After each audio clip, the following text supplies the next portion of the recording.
지금부터 트윈유의 보이는 라디오 2부를 시작하겠습니다. 2부의 첫 번째 사연은 중삼병이라는 이름으로 보내주신 분인데, 안녕하세요. 시흥에 살고 있는 중학생입니다. 몇 주 전에 집 앞 쓰레기를 버리러 나갔다가 옆집 아주머니를 마주쳤습니다. 사실 옆집 아주머니와 그리 친분 있는 사이가 아니라 말은 꺼내지 못했지만 눈인사는 하며 지내던 이웃이었어요. 쓰레기를 다 버리고 공동 현관문을 열고 엘리베이터를 잡았는데 뒤에서 아주머니가 다급히 저를 부르시더라고요. 학생 같이 타요. 하지만 저는 양손에 쓰레기 바구니를 들고 있던 상태라 엘리베이터 문을 잡지 못했고 그대로 올라가 버렸습니다. 다음날 잠시 외출할 일이 있어서 엘리베이터를 잡던 도중 옆집 아주머니가 나오셨어요. 아주머니는 제게 엘리베이터를 왜 잡아주지 않았냐며 장난식으로 꾸중하듯이 말씀하셨습니다. 아주머니께 상황을 말씀드리고 오해를 풀으려 했지만 쑥스러워서 결국 전하지 못했던 사연입니다. 쑥스럽다고 말 못하면 나중에 아무 말도 못할 텐데 그냥 용기 내서 어른이던 친구든 동생이든 먼저 말을 하는 습관을 가지는 게 미래에도 큰 도움이 되지 않을까 싶습니다. 네, 다음 사연입니다. 엄준이 님이 보내주셨는데요. 엄마, 지난 생일 때 엄마 생일 깜빡하고 챙겨주지 못해서 미안해. 마음은 있었는데 생일 안 챙겨줘서 엄마가 섭섭할지 몰랐어요. 다음부터 마음으로도 행동으로도 잘 표현할게요. 라고 보내주셨는데요. 이 나이 때는 선물은 부모님은 큰 걸 바라지 않아요. 그냥 작은 손편지라도 써주시면 엄마가 매우 감동할 것 같습니다. 네, 엄준이님의 사연 정말 조금 제 자신이 부끄러워지는 그런 사연이었던 것 같습니다. 네, 다음은 한비님이 보내주신 사연입니다.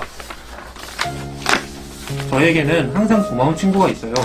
가끔 고맙다는 표현을 하기는 하지만 그래도 이렇게나마 더 많이 고맙다는 표현을 하고 싶어서 이렇게 사연을 쓰게 되었어요.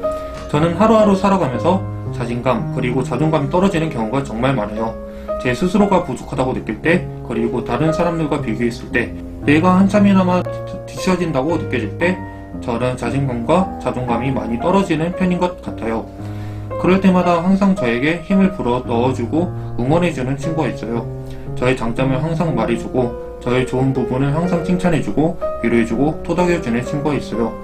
제가 고민하는 듯한 표정을 짓고 있으면 바로 무슨 일인지 들어주고 경청해주고 제가 자신감과 자존감을 다시 되찾을 수 있도록 항상 옆에서 지켜봐줘요. 이런 친구에게 고맙다는 표현을 가끔 하기는 하지만 정말 너무 고맙고 항상 저한테 많은 응원과 힘을 주어서 하루하루 힘을 내서 살 수 있다고 말해주고 싶어서 이렇게 사연을 쓰게 되었습니다.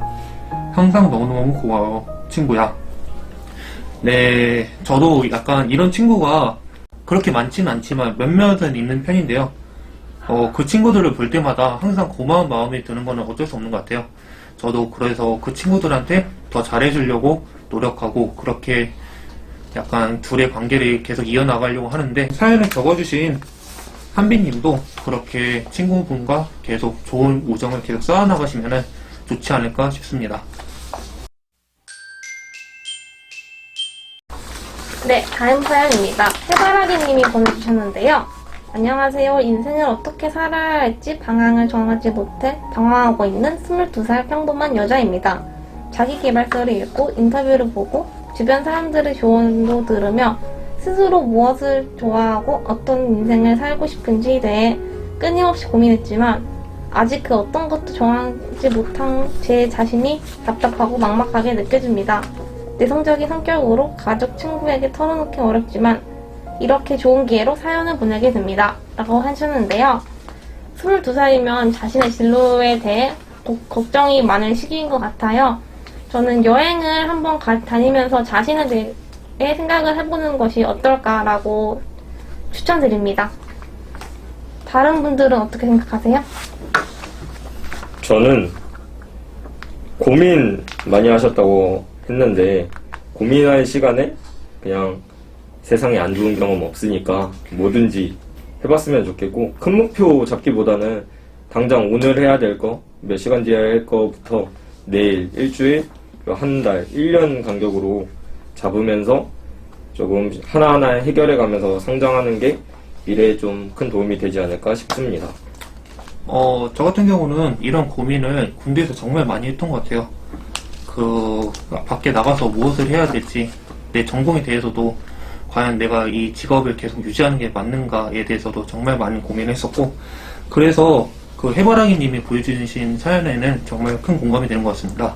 다만은 조금 걱정되는 부분이 있다면은 이 부분에 대해서 그 고민을 한다는 것에 대해서 제 자신이 답답하고 막막하게만 느껴진다고 이렇게 사연을 적어주셨는데, 그 고민들은 누구나 하고 있는 거니까 너무 자기 자신을 그렇게 생각하지 않으셨으면 좋겠습니다.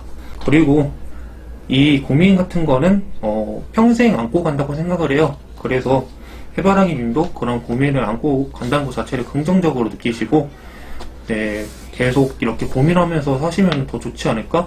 이렇게 생각하고 있습니다. 마지막 사연은 20살 대학생이라는 이름으로 보내주셨는데요. 사연이 좀 길어요. 읽어보면, 올해 20살 성인인데 통금 시간이 짧은 게 고민입니다. 저는 밖에서 친구들이랑 놀 때 더 놀고 싶은데 통금이 10시라 일찍 집에 들어가야 합니다. 친구들은 통금이 없거나 있어도 저보다 늦습니다. 다른 약속이면 괜찮은데 술 약속이 있는 날에는 친구들이 마감 시간 10시까지 술을 마시고 술이 좀 깬 상태로 집에 들어가고 싶어 합니다. 하지만 친구들은 저 혼자 집에 보내기에 술 마셔서 위험하다고 걱정된다며 저랑 같이 10시까지 집에 들어가곤 합니다. 그래서 저는 친구들에게 항상 미안합니다. 그리고 약속이 있는 날은 나가기 전에 부모님께 10시까지 들어오겠다고 말씀을 드리는데도 9시가 넘으면 연락이 옵니다. 부모님이 걱정하시는 것은 알지만 통금 시간이 늦은 시간도 아니고 10시면 고등학생 야자가 끝나는 시간입니다. 그런데 밖에 나갈 때마다 어디냐고 언제 오냐는 연락이 오니까 스트레스를 받습니다. 통금 시간을 늘려달라고 말씀드려도 밤늦게 다니는 건 위험하다고 안 늘려주셔서 고민입니다. 사실 이런 사연은 저 같은 경우는 이렇게 재수 생활을 끝내고 나서 그러니까 부모님께 연락을 드리면서도 종종 안 드리면서 약간 새벽 늦게 집에 들어가고 이렇게 해보니까 처음에는 저한테 조금 그런 게 있으셨는데 점차 저를 포기하셨던 것 같아요. 점차 그런 부분을 인정을 해주신 느낌이 들었는데 저는 이거 같은 경우는 사람마다 다를 수 있다고 생각은 하고, 아무래도 그래도 부모님이 생각하신 것도 맞는 거고 작성자님이 생각하신 것도 맞는 거라고 생각을 하는데, 이 부분에 대해서 조금 더 심도 있는 고민을 부모님과 나눠보는 게 어떨까 이런 생각이 드는 것 같습니다. 두 분은 어떻게 생각하세요? 이 고민에 대해서? 아직 20살이라고 이렇게 적어주셨는데 딱 20살이면 성인이 된 지 얼마 안 된 시기잖아요. 그래서 부모님이 조금 더 그래서 걱정을 하시는 게 아닐까라는 생각이 들고, 시간이 지나면 점점 더 나이가 먹게 되면 부모님의 이런 간섭도 조금씩은 사라지지 않을까라고 생각합니다. 저는 7년째 지금 밖에서 살고 있어서 통금 개념이 없어 봤는데 주변 친구들 보면 통금 때문에 스트레스 받는 친구들이 많더라고요. 근데 부모님이랑 싸워서 이겨야 된대요, 친구들이. 그래서 한 막 2시에 들어가고, 이걸 권장하는 건 아닌데 부모님과 심도 있는 대화 진짜 나누면 좋고, 아니면 가끔은 부모님한테 한번 싸움을 거는 것도 나쁘지 않다고 생각합니다. 그렇다고 부모님한테 상처 주시면 안 돼요. 네, 지금까지 트윙의 보이는 라디오였습니다. 시청해주셔서 감사합니다. 내년에 만나요. 안녕.